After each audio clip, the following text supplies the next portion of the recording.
A note. Before we begin, something is happening in America right now. Conversation is getting louder and shallower, faster and emptier. Somewhere along the way, the art of speaking well became confused with the performance of speaking often. This book is a correction. What you are about to read is not a script for sounding impressive at dinner parties. It is not a collection of power phrases to memorize before a job interview. It is something more fundamental and, I believe, far more transformative. A guide to the kind of speech that reflects a fully developed human being. The ancient philosophers of Greece and Rome, the scholars of the Islamic Golden Age, the great orators of the American founding generation. All of them understood something that modern culture has nearly forgotten. Words are not just sounds, they are the architecture of character. How a person speaks reveals, with startling accuracy, how a person thinks. And how a person thinks determines, in large measure, who they become. Over the chapters ahead, you will encounter 6 dimensions of noble speech: the architecture of your words, the language your body speaks simultaneously, the weight carried by your voice, the power of deliberate silence, the craft of storytelling, and the ethics of speech. The moral framework that separates communication that builds from communication that erodes. Each chapter builds on the last. By the end, you will not merely have learned techniques. You will have been given a new lens through which to see every conversation, with colleagues, with family, with strangers, with yourself. Read slowly. Take notes. Read sections twice. This is not a book to be consumed. It is a book to be inhabited. Let us begin. The architecture of words. Why what you say, and how you say it, defines everything. Picture this. You walk into a room, a busy room, the kind where conversations overlap, where people are checking their phones between sentences, where the energy hums with distraction. You have not said a word yet. You have not introduced yourself.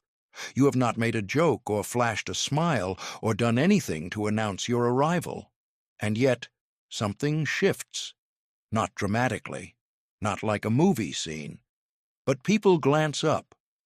Conversations don't stop, but they slow, just slightly. There is a subtle reorientation in the room, the way iron filings reorganize themselves around a magnet. Something in the atmosphere recalibrates. This has nothing to do with your clothes, your title, or your appearance. It has everything to do with how you carry your words. Most people cannot name what they're sensing in those moments. They might say, that person has presence, or there's something about them. But what they are actually picking up on, what their nervous system is reading before their conscious mind catches up, is the quality of a person's communication, not just the words. The entire architecture of how they express themselves. This book is about that architecture. And before we go any further, let's clear something up. What I am describing is not charisma in the Hollywood sense, that electric, larger-than-life energy that seems reserved for TED Talk speakers and Oscar winners. That kind of magnetism often burns bright and disappears fast. What I am describing is something quieter, more durable, and far more powerful. It is the quality you notice in a seasoned federal judge who speaks in complete, unhurried sentences, in a gifted therapist who asks one question and somehow opens up an entire room, in a grandmother who has never given a public speech in her life, but whose words carry weight because every single one was chosen. This is the art of noble speech, and unlike raw talent or inherited charm, it is built. One deliberate choice at a time. The construction zone. Nobody talks about here is something the self-help industry rarely admits. Most people speak on autopilot. The brain produces a thought. The mouth releases it, unfiltered, unfinished, unpolished. Sentences trail off. Ideas leap from one point to another without a bridge. Filler words rush in, like, you know, basically, I mean, kind of, sort of. These aren't moral failures. They are the output of a mind that was never trained to do otherwise. But here is what those habits actually cost you.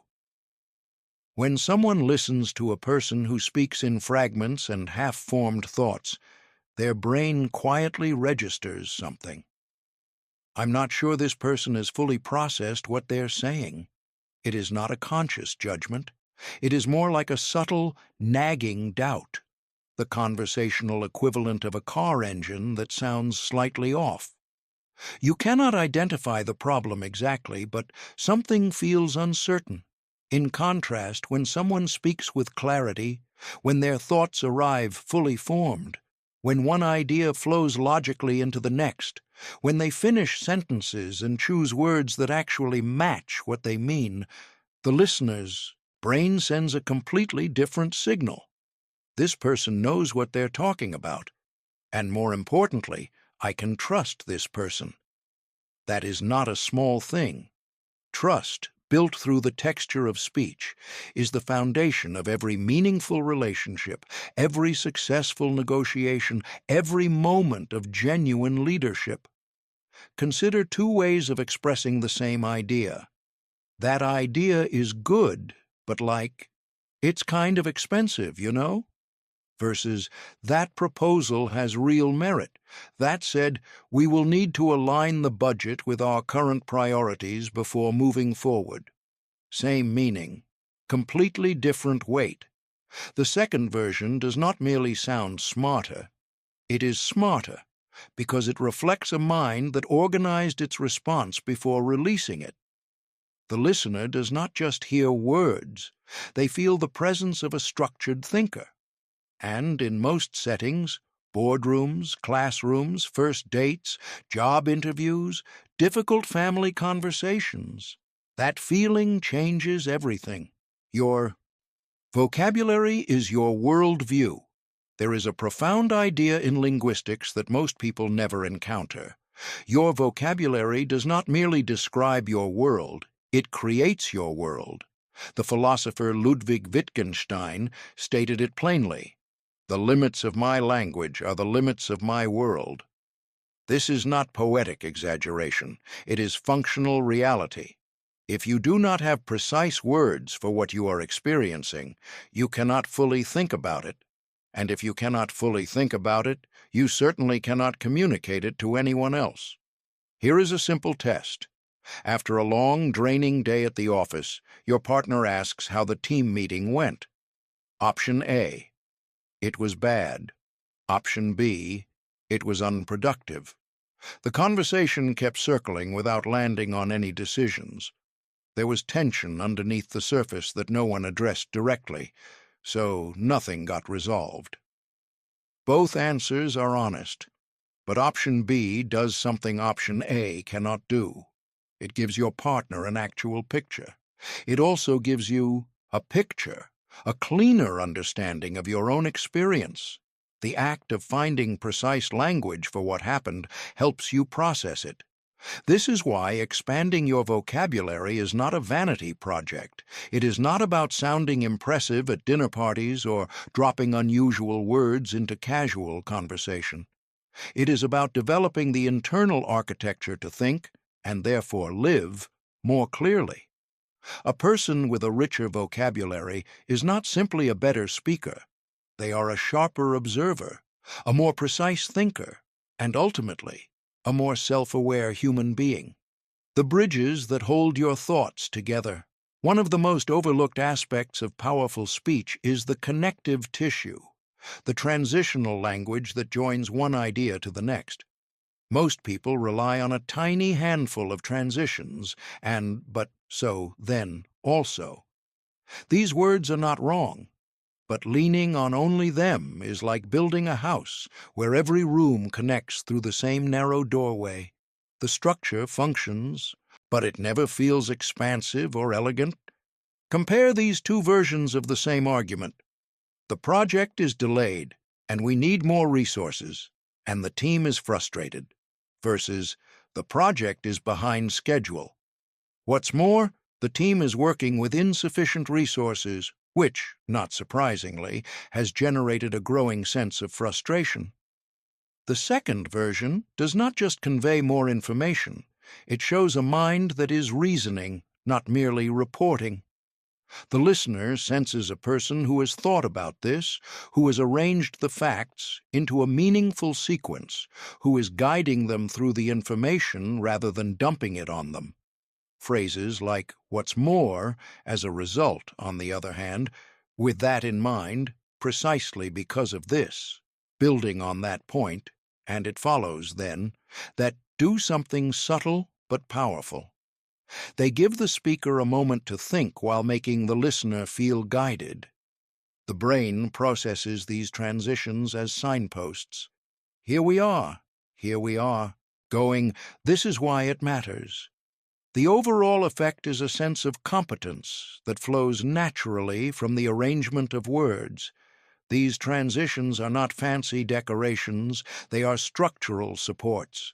And learning to use them fluently is one of the fastest upgrades available to any communicator. Training your default language. Here is an uncomfortable truth. Most of us have never honestly listened to ourselves speak. Try this experiment. Over the next few days, record a few minutes of ordinary conversation. A phone call with a friend, a brief work discussion, any casual exchange. Then sit down and listen with a notebook in hand. What you will almost certainly discover is a set of verbal habits that surprise you. Words you use constantly without realizing it. Phrases that appear in every third sentence. Fillers that punctuate your speech like nervous tics.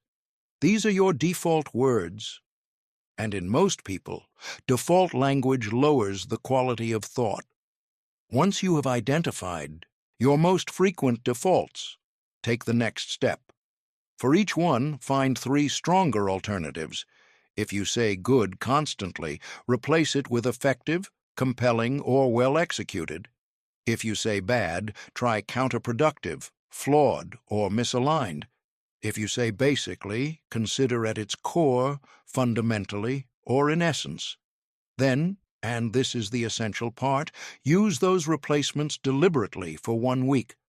Not in high-stakes situations at first, in ordinary conversation, on the phone with your sister, in the coffee shop, in the email you draft before your morning meeting. The first day will feel awkward. That is normal. You are literally building new neural pathways. The brain resists the unfamiliar because unfamiliarity costs energy. But by day 3 or 4, something interesting happens. The new words start arriving without effort. They begin to feel like yours. And when that happens, something else follows. Something harder to explain but unmistakable when you experience it. Your mind begins operating more clearly. The language you speak in is also the language you think in. Upgrade one, and you upgrade the other. Clarity is kindness. At this point, a word of caution. The goal of expanding your vocabulary and refining your speech is not to intimidate people. It is not to signal superiority or create distance between yourself and the people around you. In fact, if you use a developing vocabulary to exclude rather than clarify, to confuse rather than illuminate, you have fundamentally misunderstood this entire project. Real communicative power does not come from complexity. It comes from precision. And precision is, at its core, an act of respect toward the listener. You are saying, I have thought carefully enough about what I want to say that I chose the most accurate words available. I am not wasting your time with approximations. The most powerful communicators in American history, Lincoln, Frederick Douglass, Toni Morrison, Martin Luther King, Jr., all share this quality. Their language is not unnecessarily complex. It is exact. They use simple words when simple words are most precise. They reach for more elevated language only when the thought requires it. The goal is never to impress. The goal is to land. What you consume is what you speak. There is one final principle in this chapter that many books on communication overlook entirely, perhaps because it implicates habits that are uncomfortable to examine. Your speech is a mirror of your mental diet. Everything you feed your mind, every podcast, every social media scroll, every conversation you participate in, every article you read or skip, is shaping the quality of your language in ways you may not notice until you listen to yourself speak. A mind fed on outrage content, shallow gossip, and rapid-fire social media becomes more reactive, more imprecise, and more emotionally volatile in its speech. Not because the person is weak, but because the brain is adaptive. It learns the rhythms of what it consumes. A mind fed on thoughtful books, long-form journalism, documentary film, philosophy, and genuine conversation develops different default settings: patience, depth, the ability to hold complexity without rushing to a conclusion. Every book that makes you genuinely think, every conversation that challenges your assumptions, every documentary that complicates your view of the world, these are deposits into the account of your communicative intelligence. Put quality in, quality comes out. It is that simple and that demanding. The foundation is set. What we have covered in this chapter is the bedrock on which everything else in this book will be built. Speech is not merely sound, it is structure, the visible output of an invisible architecture, the architecture of a mind that has learned to organize, select, and deliver thought with intention. The gap between ordinary speech and noble speech is not a gap of intelligence, it is a gap of practice and awareness. Most people have never been taught to listen to themselves, never been taught that there are stronger transitions available, never been told that their vocabulary shapes their thinking, or that their mental diet shapes their vocabulary. Now you know. Knowledge, when paired with deliberate practice, becomes something far more valuable than information. It becomes character. The language your body speaks. Before you say a word, you have already said everything. Walk into any courtroom in America and watch what happens when the defendant's attorney approaches the witness stand. Watch what happens to the witness's shoulders, their hands, their breathing. The attorney may not have said a word yet, but the witness already knows something is coming, and their body, with its ancient pre-verbal intelligence, has already begun to respond. This is the primal truth of human communication. The words we speak are, in a very real sense, the least important part of what we convey. Long before language evolved, humans were reading each other's bodies. Is this person safe, threatening, confident, uncertain, trustworthy, or deceptive?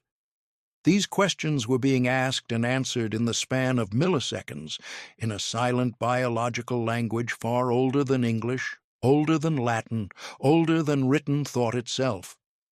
That language never went away.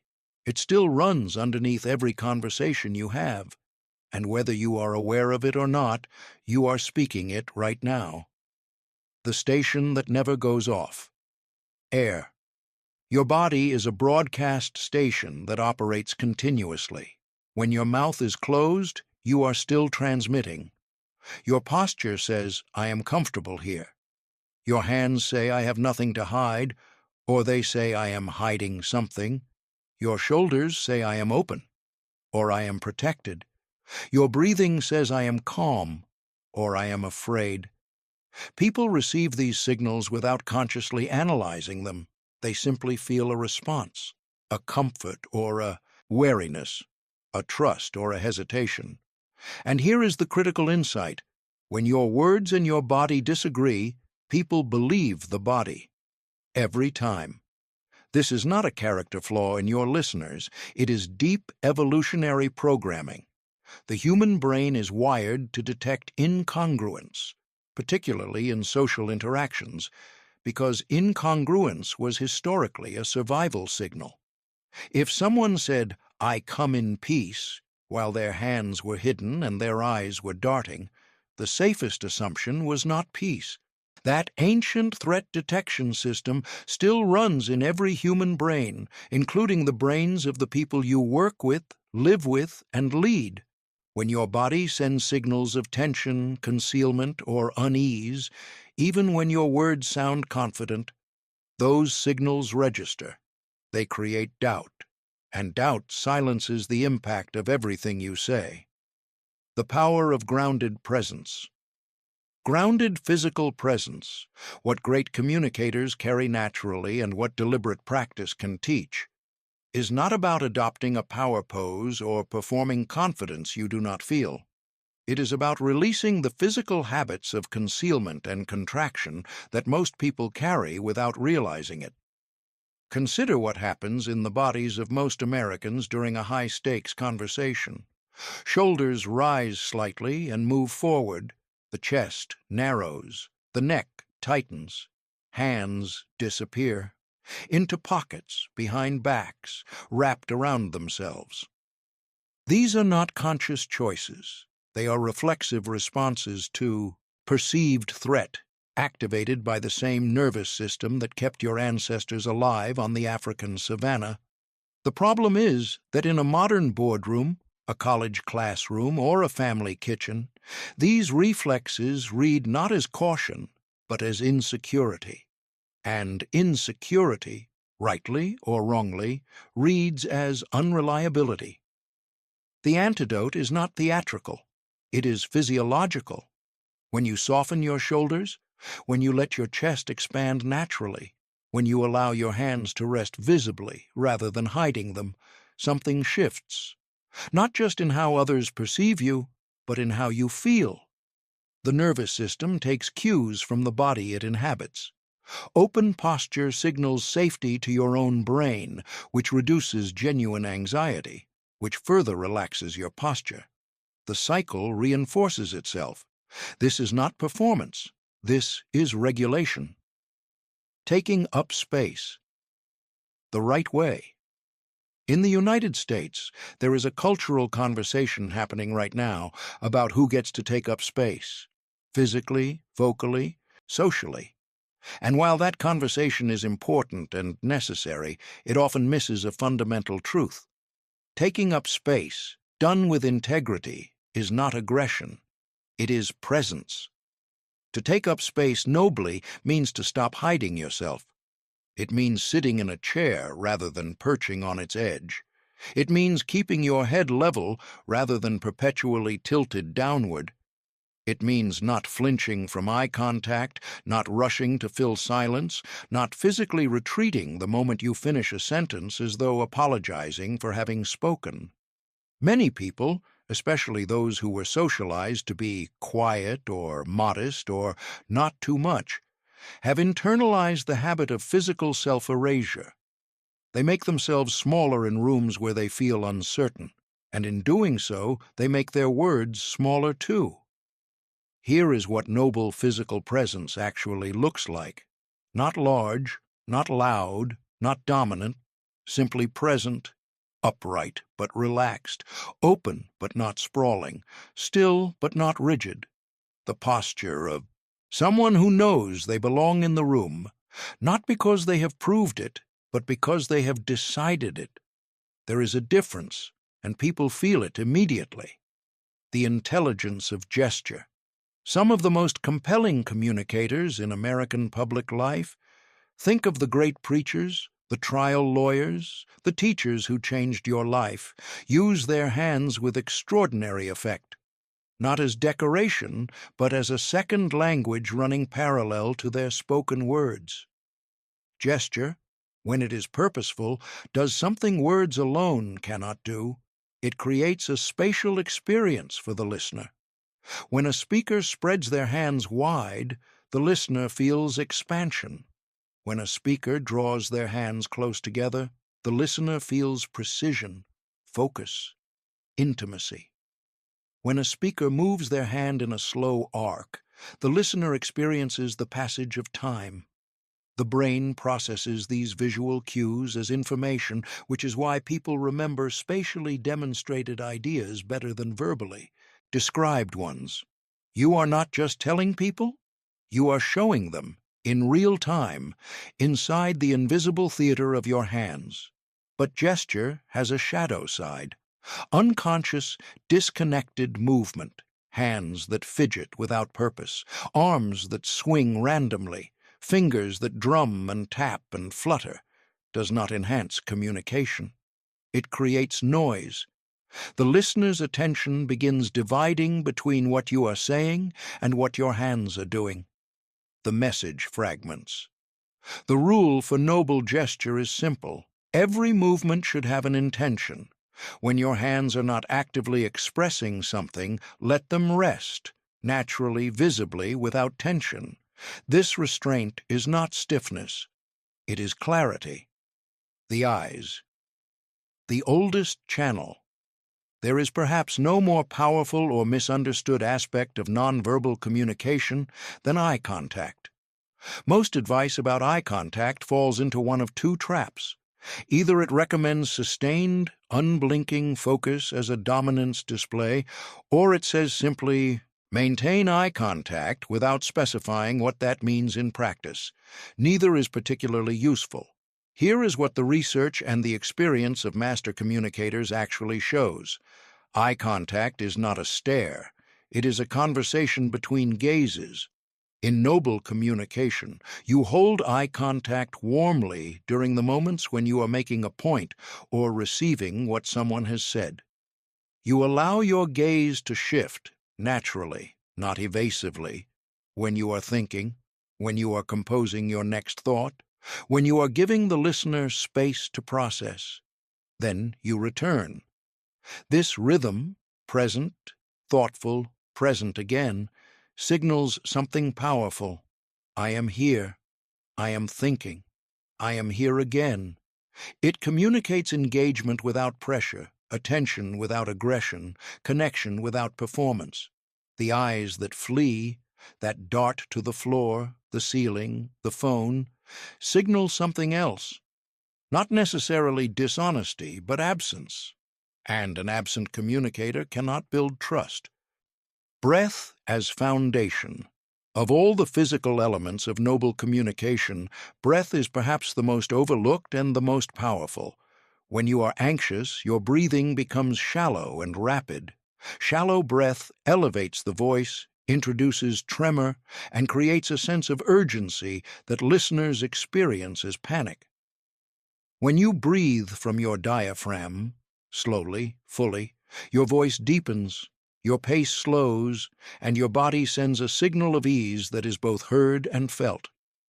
Before a difficult conversation, before a presentation, before any moment when you need to bring your full self to bear, breathe, not performatively, just 2 or 3 deliberate deep breaths, drawing air down into the belly rather than into the chest.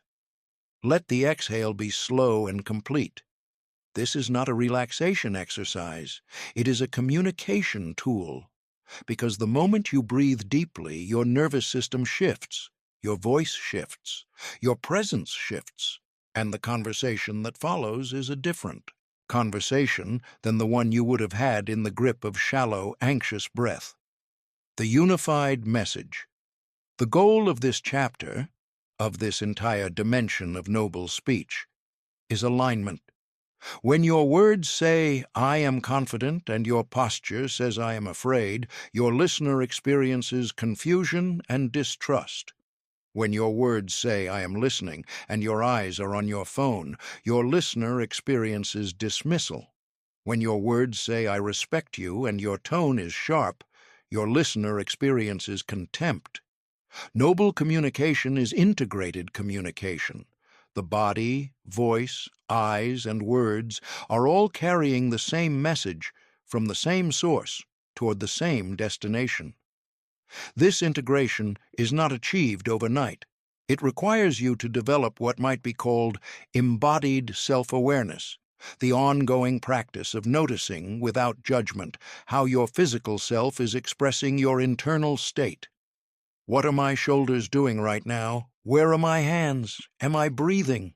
What is my face communicating? These are not vanity questions. They are questions of integrity, in the original sense of the word. Integration, wholeness, the state of being undivided. When you achieve it, even partially, something remarkable happens. People stop merely hearing what you say. They begin to feel what you mean, and feeling is what creates lasting impact. The weight of your voice. How the sound of what you say shapes what people believe. In 1960, 70 million Americans watched John F. Kennedy and Richard Nixon debate on television. Among those who listened on radio, Nixon won, convincingly, by most accounts. He had the facts, he had the experience, he had the arguments. But among those who watched on television, Kennedy won, also convincingly. He looked calm. He was unhurried. His voice descended at the end of his sentences, carrying each thought to a definitive landing. Nixon's voice was tighter. His sentences ended with a slight upward pull, a quality that read, through the new medium of television, as uncertainty. The first televised presidential debate in American history was, in significant part, a debate decided by the quality of voice. This is not a superficial observation. The voice is the most direct channel between your nervous system and another person's emotional brain. Before your listener has processed the content of your words, their limbic system has already responded to the tone, pace, and cadence of your delivery. They have already formed a feeling about you, and that feeling shapes everything that follows. The invisible enemy. Upward inflection. There is a vocal habit so common in contemporary American speech that most people do not notice they are doing it, and so damaging to perceived authority that communication researchers have given it a formal name. High-rising terminal, sometimes called upspeak. It sounds like this. Every statement ends with a slight upward pitch, as though each sentence were a question. I've been working on this project for 3 months. We finished the report last Tuesday. I think we should move forward with the proposal. None of these are questions, but the upward inflection transforms them into requests for approval. It says, in effect, is that okay? Do you believe me? Are you still with me? The listener, even if they cannot name what they are hearing, registers this as uncertainty. The speaker may be factually correct, professionally accomplished, and entirely confident on the inside. But the voice is contradicting all of that. And as we established in the last chapter, when the signal and the content disagree, the signal wins. The antidote is what vocal coaches call tonal grounding, the practice of allowing your voice to settle, gently but definitively, at the end of a declarative sentence. Not a dramatic drop, not a stern, authoritative bark, simply a natural descent, the way a stone settles to the bottom of a lake. The sentence arrives, it lands, it is complete. This single adjustment, practiced consistently, noticed daily, is among the most transformative changes available to any communicator. It signals not arrogance, but certainty, not aggression, but groundedness. The listener's nervous system receives a clear message. This person knows what they are saying. Pace, the architecture of time. The second great dimension of vocal power is pace, the speed at which you move through language. In America, there is a cultural bias toward speed. Fast talkers are often perceived as intelligent, dynamic, confident. And there is some truth to this. A speaker who moves through background information quickly signals efficiency and respect for the listener's time. But the bias toward speed creates a serious trap, because when the important moment arrives, when the central insight lands, when the key recommendation is made, when the emotional core of the story is reached, Most speakers continue at the same pace. The significant thing passes at the same speed as the insignificant things, and the listener, without realizing it, gives them the same weight. Noble speech reverses this. Background moves quickly. Setup moves efficiently. But when the meaning arrives, when the thing that actually matters is spoken, the pace drops. Words are separated by fractional pauses. Each syllable is allowed to occupy its moment before the next one arrives. This deceleration is a form of pointing. It says, without drama or announcement, here. This is the thing. Pay attention to this specific moment. The listener's brain responds automatically. Attention sharpens. The incoming information is given more neural real estate. It is more likely to be retained, to be felt, to matter. The art of the deliberate pause. Of all the vocal tools available to a noble communicator, none is more powerful or more feared than the pause. In American culture, perhaps especially, silence during conversation feels dangerous. It feels like failure, like you ran out of things to say, like the other person is about to jump in and take over, like you are losing the thread. So people fill silence. They produce sounds, not because these sounds carry meaning, but because they are afraid of the void. But here is what the void actually does when you are willing to inhabit it. A pause after a significant statement gives the listener time to feel the weight of what was said. Without the pause, the next sentence arrives before the previous one has fully landed. The listener is processing one idea while receiving another. Comprehension suffers. Impact suffers. A pause before answering a difficult question signals that you are thinking rather than reacting.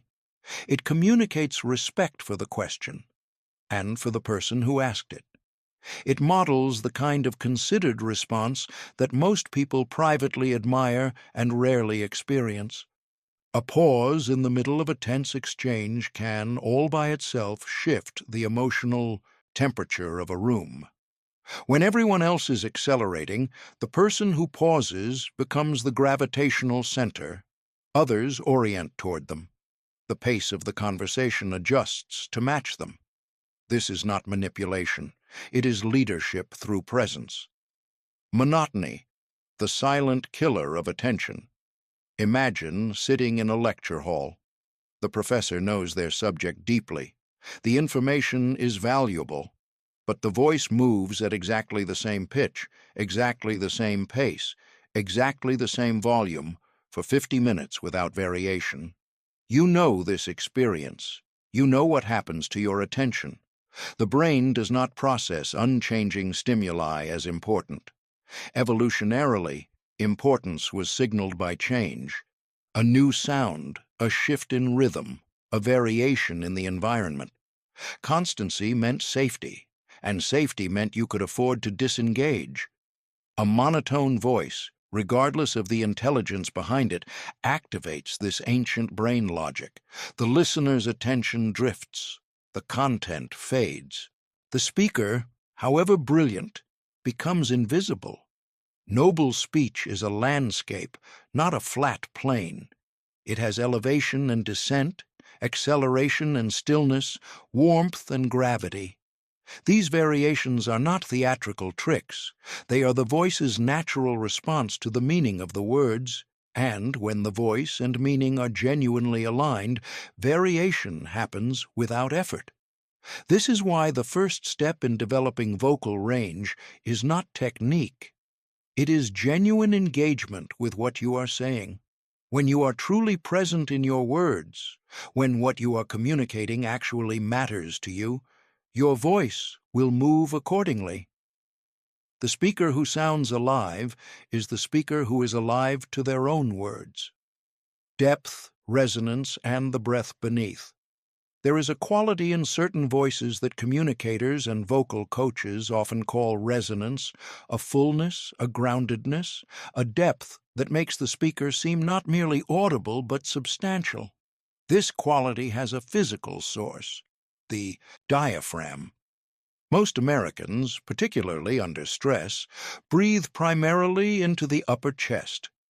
Chest breathing produces a voice that lives in the upper registers, thinner, less grounded, more susceptible to tremor and pitch rise under pressure.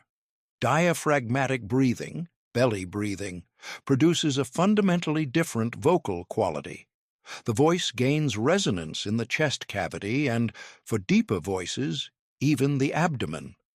The result is not a manufactured baritone, but simply the fullest, most natural expression of the voice you already have. You can practice this right now. Place one hand on your chest and one hand on your stomach. Breathe normally and notice which hand moves. For most people, it is the chest hand. Now, consciously direct your breath downward, letting your stomach expand first. Feel the difference in where the air goes. Speak a few sentences from this place. Notice what your voice does. That is your voice, without restriction.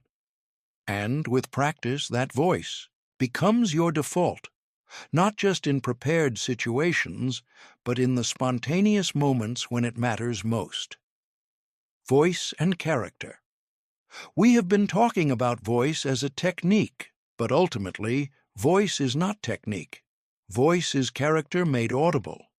The speaker who is consistently in a hurry produces a hurried voice.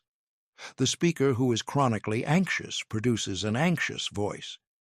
The speaker who is genuinely settled, who has developed what we might call interior spaciousness. That speaker produces a voice of presence, regardless of its natural pitch or timbre.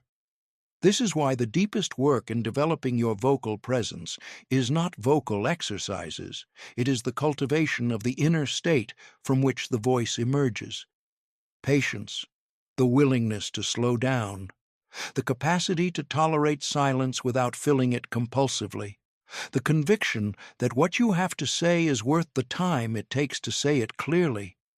These are not personality traits you either have or do not have. They are qualities you develop through practice, through discomfort, through the deliberate choice, day after day, to inhabit your words rather than merely produce them. The power of deliberate silence. Why the most sophisticated communicators know when not to speak. In today's America, everyone has a platform. Everyone has an opinion. The infrastructure of modern communication, social media, podcasts, comment sections, 24-hour news, has made broadcasting not just possible but expected. The cultural pressure to speak, to weigh in, to have takes, to perform presence through constant output, has never been more intense. And in the midst of all this noise, something extraordinary has become possible. Silence. Not the silence of confusion or weakness or having nothing to say. The silence of a mind that has learned, through discipline and practice, that less output at the right moment is more powerful than continuous output. This chapter is about that silence and about the radical communicative wisdom of knowing when to stop. The anatomy of overspeaking. Watch what happens in an average American meeting, a corporate meeting, a school, board meeting, a family discussion about a difficult decision when the topic becomes uncomfortable or contested. Volume increases. People interrupt each other. Sentences grow longer and more convoluted as each speaker tries to anticipate and preemptively answer objections. Qualifications multiply. Explanations pile on top of each other. Everyone is speaking more. No one is being heard more. This is the paradox of overspeaking. The more words you add to a message in an attempt to ensure it is understood and accepted, the less impact each individual word carries. The listener's attention budget is finite. When you exceed it, they begin to disengage, first mentally, then emotionally. By the time you arrive at your actual point, you have already lost your audience. There is a reason the most memorable lines in American history are short. 77 years ago, I have a dream. Ask not what your country can do for you. The only thing we have to fear, one small step for man. Brevity is not the enemy of depth. Brevity is the vessel that carries depth without spilling it. Interesting versus interested.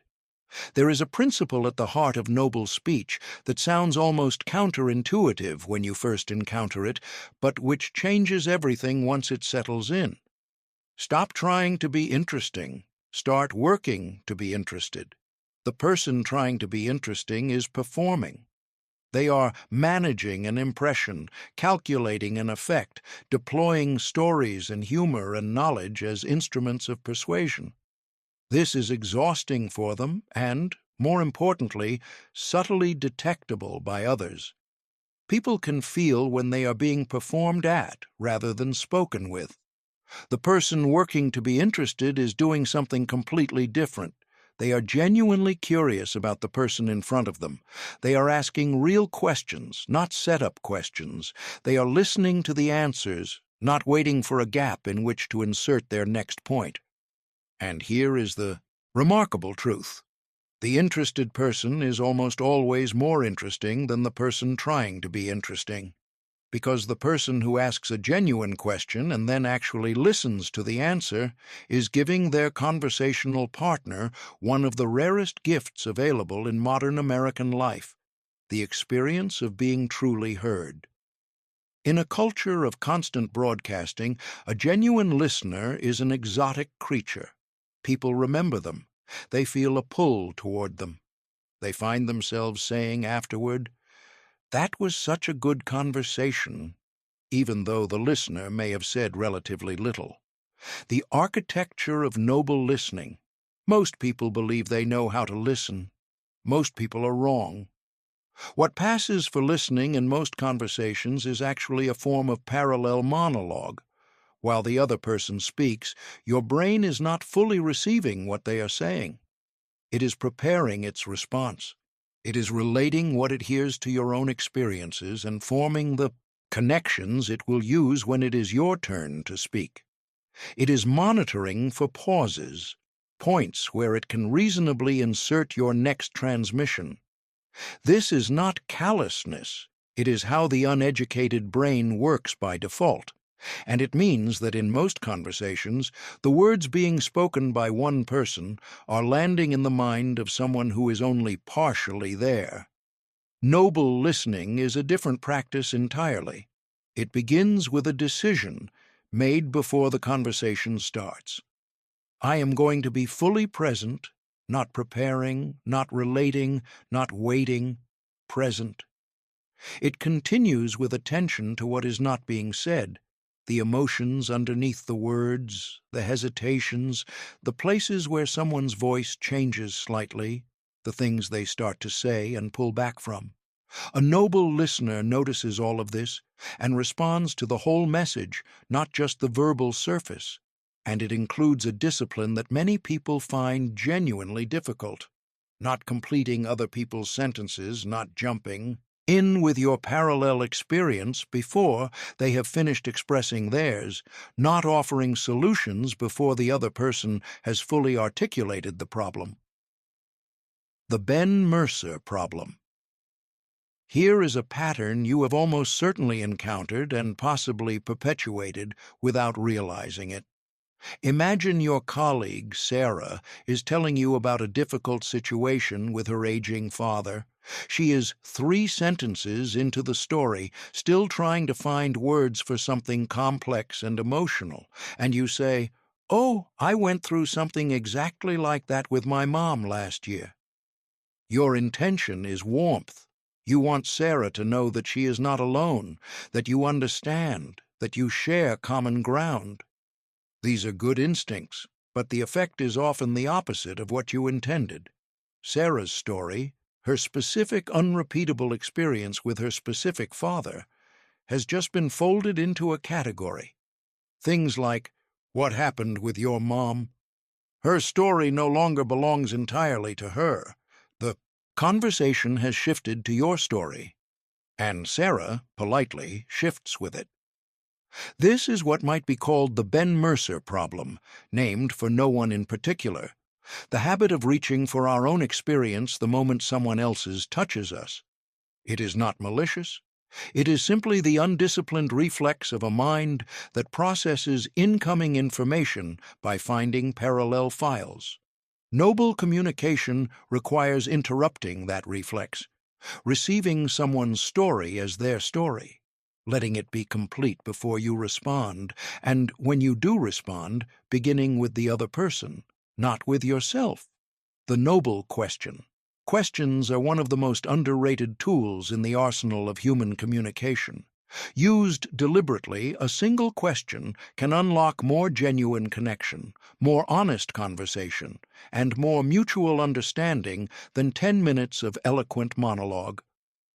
But not all questions are created equal. Closed questions, those answerable with yes, no, or a single fact, are efficient but shallow. They are useful for gathering specific information, but poor at building rapport or deepening understanding. Open questions, those that invite reflection, that begin with what, how, tell me about, what was that like for you? Open doors rather than confirming closed ones. They invite the other person into the conversation as a genuine contributor, not a data source. Compare. Did you like working there? Versus, what did working there teach you about yourself? The first is a checkbox. The second is an invitation. The person answering the second question may surprise both of you. Noble communicators are students of the question. They understand that the right question, asked at the right moment with genuine curiosity, can reveal more about a person and forge more authentic connection than almost any other conversational act. When to be silent and when to speak. Noble speech requires developing a sense, call it conversational discernment, for which moments call for speech and which call for silence. Not every opinion requires your voice. Not every debate deserves your energy. Not every provocative statement needs a response. Part of communicative wisdom is learning that engaging selectively is not passivity. It is a form of power. The communicator who responds to everything is at the mercy of everything. Every provocative comment, every misunderstanding, every piece of bait has equal claim on their attention and energy. They are reactive rather than purposeful. The noble communicator chooses their engagements. They ask, before speaking, is this worth the energy? Am I adding something or simply occupying airspace? Will my words here build something or only create more noise? These questions are not timid. They are disciplined. And the communicator who asks them consistently becomes known, over time, for something invaluable. When they speak, it means something. Their words carry weight precisely because they are not produced carelessly. People learn to listen when they speak, because silence, for them, is not a failure. It is a standard. The story that changes everything. Why narrative is the most powerful technology in human communication. In 2008, a neuroscientist named Uri Hasson at Princeton University made a discovery that should have changed the way we think about communication forever. Using functional MRI, Hasson and his team scanned the brains of people who were listening to someone tell a story. What they found was extraordinary. When a speaker tells a story, the brain activity of the listener begins to mirror the brain activity of the speaker. Not metaphorically, literally. The same regions activating in the teller's brain begin activating in the listener's brain. He called it neural coupling. We might call it the closest thing to telepathy that humans are capable of. The implications for communication are enormous. When you tell someone a story, a real story, with specific details, with a moment of tension, with a genuine transformation, you are not transmitting information from your mind to theirs. You are recreating the experience in their mind. You are letting them live it. No other form of communication does this. Not data, not argument, not instruction, only story. This is why the great communicators, the preachers who fill stadiums, the teachers whose students remember them 40 years later, the leaders whose teams would walk through fire for them, all, without exception, use narrative. Not because they discovered a rhetorical trick, because they understand something fundamental about the human mind. We are story-processing creatures. We always have been. The engine of all compelling story. Every story that has ever gripped a human audience, from the earliest campfire tales of pre-literate humanity to last night's Netflix drama, runs on the same engine. Contrast. Something was one way, then something changed, and now it is different. Before and after. Lost and found, ordinary and transformed, ignorant and awakened, broken and repaired. This structure is not a formula invented by Hollywood screenwriters. It is the shape of human attention. The brain has evolved to notice change because change historically meant either danger or opportunity. Flat lines, on the other hand, narratively or literally, are the brain's cue to check out. When you understand this, you understand why most business presentations fail. They are flat lines. They begin with context, move through supporting data, arrive at a conclusion, and request approval. There is no contrast, there is no tension, there is no story. The presenter who transforms the same presentation into a story, who begins with the problem that was costing the company, who takes the audience through the failed attempts to solve it, who arrives at the insight that changed everything, and who shows what is now possible, has the same data but a completely different impact. Because now the audience is not processing information, they are living an experience. The three elements no story can work without. Over years of studying what makes narrative work in communication, in speeches, in personal conversations, in negotiations, in teaching, three elements emerge as non-negotiable. The first is specificity. Vague stories evoke vague responses. I once had a difficult situation with a client produces nothing in the listener's mind. I once sat across from a man in Chicago who had worked his entire career building a company, and he was telling me his bank was about to take it. Now the listener is there.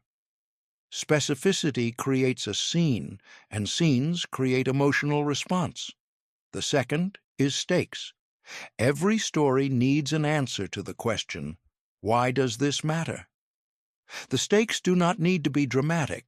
They do not need to involve life and death or extraordinary circumstances, but they need to be genuine. The listener must feel that something real was at risk, a relationship, a belief, a livelihood, a person's sense of themselves. Without stakes, a story is merely a sequence of events. The third is transformation. Something must change. Not necessarily for the better. Tragic stories and stories of failure can be enormously powerful, sometimes more powerful than success stories. But the person in the story must end up in a different place, internally or externally, than where they began. Because what the listener is actually hungry for, in every story they consume, is the possibility that people can change, that circumstances can change, that the arc of a life is not fixed. Give your listener these three elements, specificity, stakes, transformation, and you have given them a reason to stay with you until the end. The story of who you are. Here is something most people do not think about consciously, but which operates constantly in every relationship and every professional context. Every story you tell is also a story about you. When you tell a story about a time you failed and what you learned from it, you are communicating. I am the kind of person who fails, reflects, and grows. When you tell a story about a time you stood up for someone, you are communicating. I am the kind of person who values courage over convenience. When you tell a story about a mentor who changed your life, you are communicating. I am the kind of person who is shaped by others, who gives credit, who does not believe in the myth of the self-made individual. These communications are not incidental, they are cumulative. Over time, the stories you choose to tell build a reputation, not in the formal sense of career accomplishments, but in the deeper sense of character.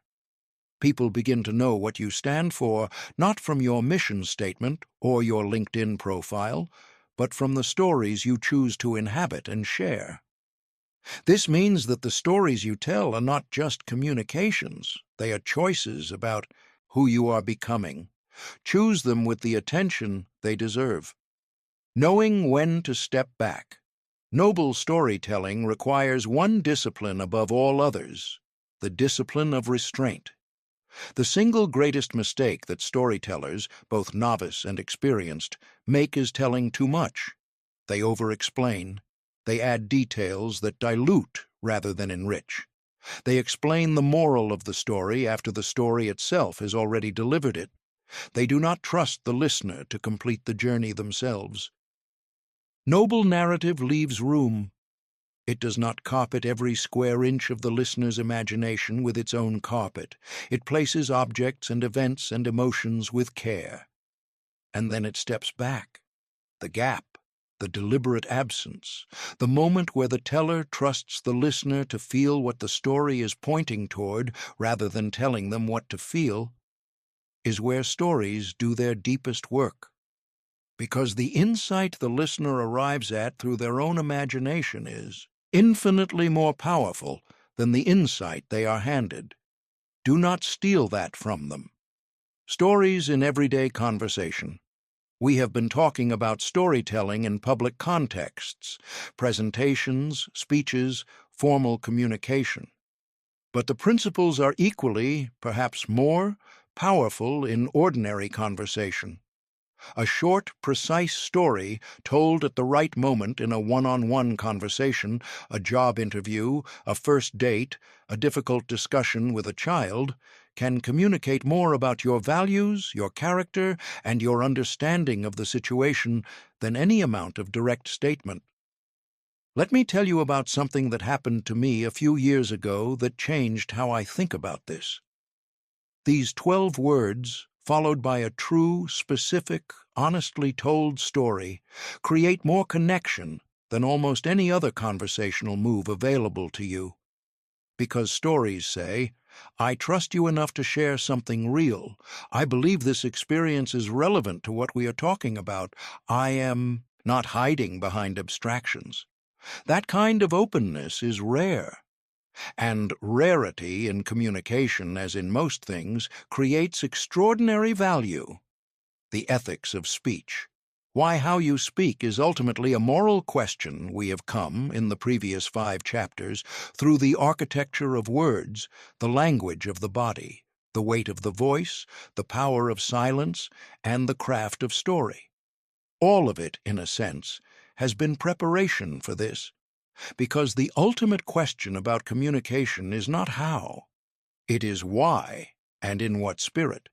There is a tradition in moral philosophy, running through Aristotle, through the Stoics, through the great American founding thinkers, through the civil rights movement's insistence on the dignity of speech, that treats the way we speak as a moral category, not merely a social skill, not merely a professional asset, a dimension of character.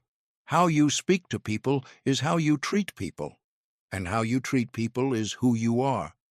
This chapter is about that dimension, the space between people. Elite communication is not a competition. It is not a performance. At its core, it is the creation of a particular kind of space, a space in which the person you are speaking with can think clearly, express themselves honestly, and feel that what they say matters. This sounds simple. It is not. Because most of the habits that erode this space are so ingrained, so culturally normalized, that people enact them without any awareness that they are doing so. Interrupting. The most obvious offense against communicative space, but also one of the most revealing. Every time you interrupt someone, you are communicating, however unintentionally. My thought is more important than the completion of yours. Even when the interruption is enthusiastic rather than dismissive, even when it comes from a good place, it has this effect. The other person's sentence is cut off. Their momentum is broken. Their contribution is subsumed by yours. Noble. Communication allows space for completion. This is not merely politeness. It is a statement about what you believe regarding the worth of other people's thoughts. Hijacking versus connecting. There is a closely related pattern that is even more common than interruption, and in some ways more insidious, because it wears the costume of empathy. Someone shares something difficult or meaningful, and before they have finished, sometimes even before they have started, you are already mining your own experience for the parallel story. I know exactly what you mean. The same thing happened to me when, oh, that reminds me of, I went through something similar, actually. As we touched on in the previous chapter, the intention behind these moves is usually genuine. You want the other person to feel understood. You want to establish common ground. These are good impulses, but the effect is hijacking. The other person's experience, their specific, non-transferable, unrepeatable experience, has been converted into a springboard for yours. Their story is now secondary. They may even find themselves listening to your story and performing interest they may not fully feel because the social machinery requires it. Noble communication resists this impulse. It holds the other person's experience in the foreground patiently until the experience itself is complete. And only then, with that experience fully honored, does it offer anything in return.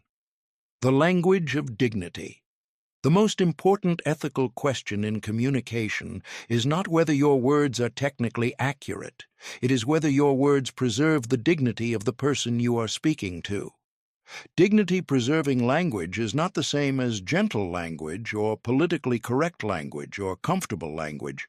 Sometimes the most dignity-preserving thing you can say is something honest, clear, and difficult. What makes it dignity-preserving is not its content, but its spirit, the deep recognition that the person in front of you is a full human being with their own complexity, their own history, their own legitimate experience of the world. Language that tears down dignity, sarcasm designed to wound, condescension that positions the speaker above the listener, dismissal that signals that someone's experience does not warrant genuine engagement, does damage that is sometimes invisible in the moment and profound over time.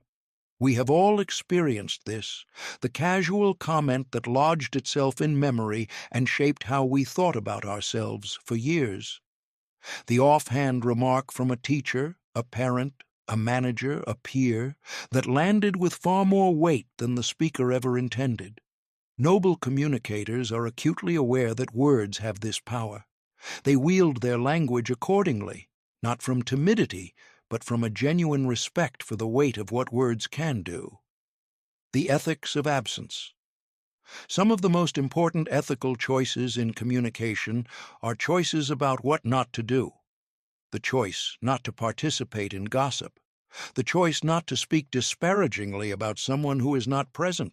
The choice not to use another person's vulnerability as conversational currency. The choice not to escalate a conflict you could simply allow to de-escalate. These negative choices are invisible. Nobody applauds you for them. They do not generate likes or shares or admiring comments. They generate something rarer and more valuable, a reputation for trustworthiness. Over time, people come to understand, through accumulated experience, that you are not dangerous with information, that you do not use private things as ammunition, that what you say in the room reflects what you actually think, because you are not performing one thing here and saying something else there. This kind of trust is architectural. It is built slowly, by invisible choices, in ordinary moments. and it is the foundation of every form of genuine influence. When to set boundaries, noble communication does not mean absorbing everything without response. Part of communicative integrity is maintaining clear, calmly stated boundaries around how you are willing to be spoken to. This is an area where American culture sends confusing signals. On one hand, there is significant cultural pressure, particularly for certain demographics, to be accommodating, to smooth things over, to prioritize harmony above honest feedback about how you are being treated. On the other hand, there is a reactionary counter-pressure toward escalation, confrontation, and the performative display of boundary setting as a form of personal power. Noble communication navigates between these. When someone speaks to you dismissively, interrupts you repeatedly, or treats your perspective as irrelevant, the noble response is neither silence nor explosion. It is calm, direct, specific acknowledgement. "I want to finish that thought if you don't mind," is a complete sentence. "I'd like to understand how you arrived at that conclusion," is a complete sentence. "I noticed that what I said got cut off. Can we back up?" is a complete sentence. None of these sentences require raised voices. None of them require anger. All of them communicate, clearly and without apology, that you expect your presence in a conversation to be treated as legitimate. And over time, the person who consistently, calmly holds this standard changes the conversations they are in, not by dominating them, by elevating them. The inner conversation, the ethics of speech, extends inward. How do you speak to yourself? What is the quality of the running commentary inside your own mind? Is it precise or sloppy? Is it generous or punishing? Is it curious or dismissive? The relationship between internal speech and external speech runs in both directions. How you habitually speak internally shapes how you speak externally. And the practices of noble external speech, over time, begin to reshape how your mind talks to itself. A person who practices precision in their speech begins to demand more precision from their thinking. A person who practices patience in conversation begins to extend more patience to their own internal processing. A person who learns to pause before speaking externally begins to pause before the internal verdict, too. This is perhaps the deepest promise of the path this book describes. The transformation is not only in your relationships and your professional reputation and your leadership presence. The transformation reaches into the place where all speech originates, the ongoing conversation of a mind with itself. Noble speech, practiced long enough, produces a nobler inner life. The long game. It is worth stepping back in this final ethical chapter to take a long view. The word noble in this book's title was chosen deliberately.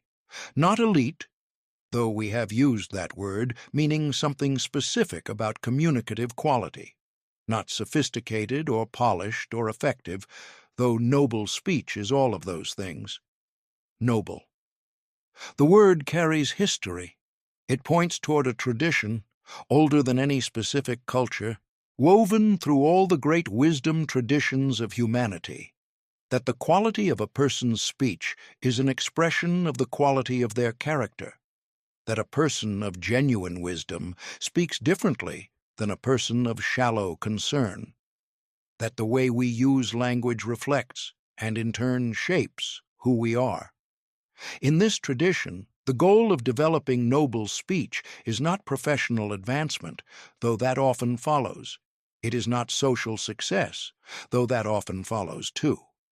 The goal is something more fundamental, becoming the kind of person whose presence in a conversation makes the conversation better, whose words, over a lifetime, build more than they erode, whose voice, in the fullest sense, becomes an instrument of human dignity.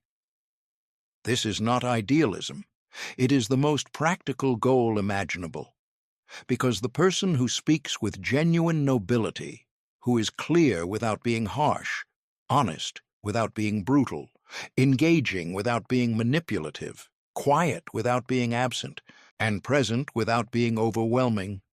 That person becomes indispensable in every community they inhabit, not because they have mastered techniques, because they have developed character, and character, unlike technique, never becomes outdated.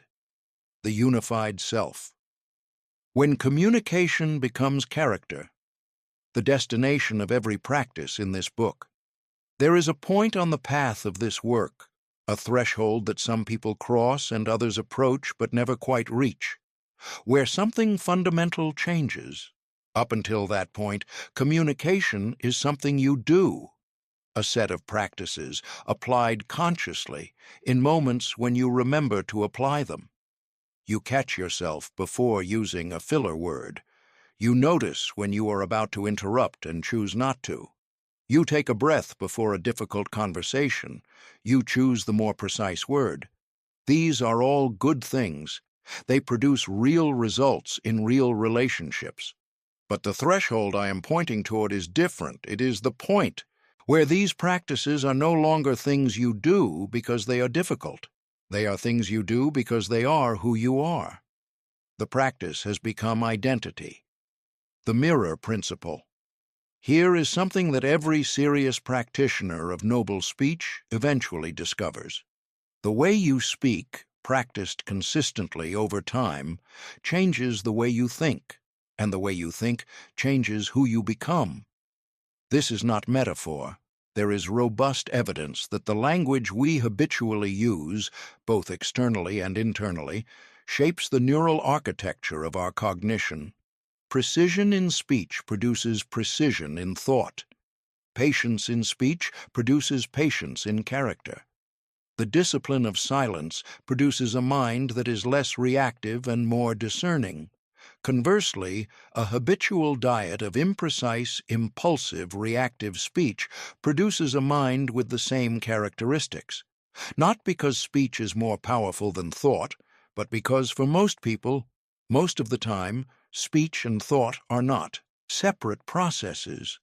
They are the same process, running in parallel. What you say, you tend to think. What you practice saying, you become. Integration, the goal beyond goals. Throughout this book, we have discussed the architecture of words, the body's language, the voice's weight, the power of silence, the craft of story, and the ethics of communication as though they were separate domains. This was a teaching convenience. In practice, they are not separate. In the noble communicator, they are integrated, not through conscious management of all 6 dimensions simultaneously, which would be exhausting and impossible, but through the gradual development of a unified way of being in conversation. The body, the voice, the words, the pauses, the stories, and the ethical choices all arise from the same source. A person who has become genuinely present, genuinely curious, genuinely respectful of the human beings they encounter, and genuinely committed to the idea that language is one of the most sacred tools we have been given. When that source is cultivated, the expressions follow naturally. You do not have to remind yourself to maintain good posture. You do not have to consciously remember to let the other person finish. You do not have to force a deliberate pause. These things happen because the person you have become in the practice of noble speech is a person for whom they are natural. The ripple effect, one of the most consistently reported experiences among people who commit seriously to developing noble speech, is this: other people begin to change around them. Conversations they are part of become more thoughtful. Meetings they attend become more productive. Families they are part of fight differently, or stop fighting about certain things entirely.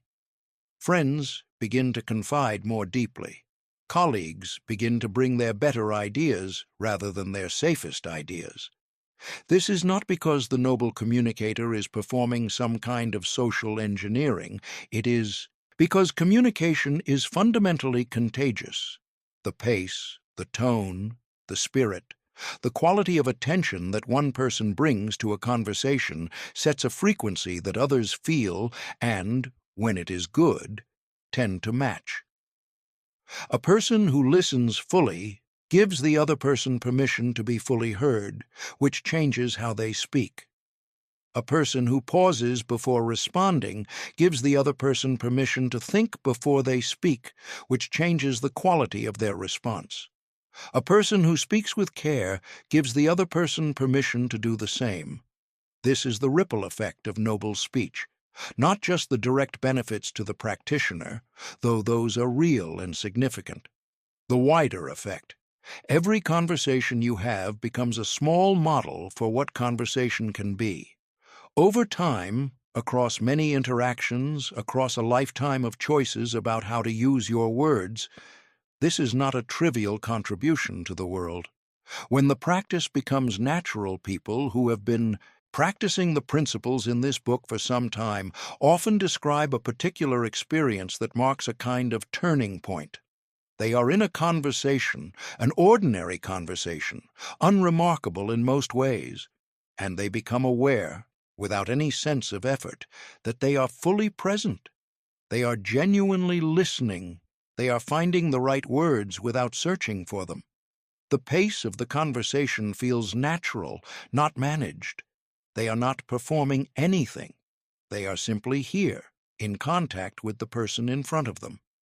This is what integration feels like. This is the destination toward which all the practice points. It does not last forever in the beginning. Old habits reassert themselves. Difficult circumstances throw you back into reactive speech.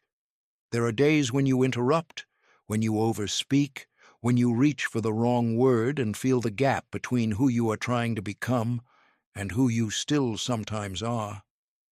These moments are not failures. They are the ongoing practice, because noble speech is not a destination you arrive at and then inhabit without effort forever. It is a direction you travel in, day by day, choice by choice, conversation by conversation. And traveling in that direction, consistently, patiently, with self-forgiveness for the inevitable stumbles, is itself a form of nobility. The gift you give the world.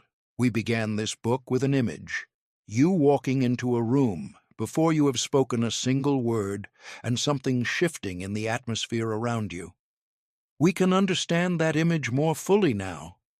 What people sense in those moments, that quality of presence that adjusts the room's frequency, is the accumulated result of years of practice, years of choosing precise words over imprecise ones, years of breathing before speaking, years of listening with full attention, years of pausing instead of filling silence, years of telling true stories with genuine specificity, years of treating every conversation as an opportunity to build something rather than merely to be heard. That accumulated practice has become a kind of gravity, not the gravity of dominance or performance, but the gravity of genuine presence, the pull of a person who has become undivided in how they meet the world. This is the gift that noble speech ultimately gives, not just to you, but to every person you speak with for the rest of your life. The gift of a conversation where they feel genuinely heard. The gift of words that illuminate rather than confuse. The gift of your full attention in a world that is relentlessly distracted. The gift of a presence that tells them, without saying it in so many words, you matter. What you say matters. This conversation matters. There is no more valuable communication than that, and there is no ceiling on how deeply, or how consistently, or how beautifully you can learn to give it. The practice begins now. One word at a time, one conversation at a time, one choice at a time.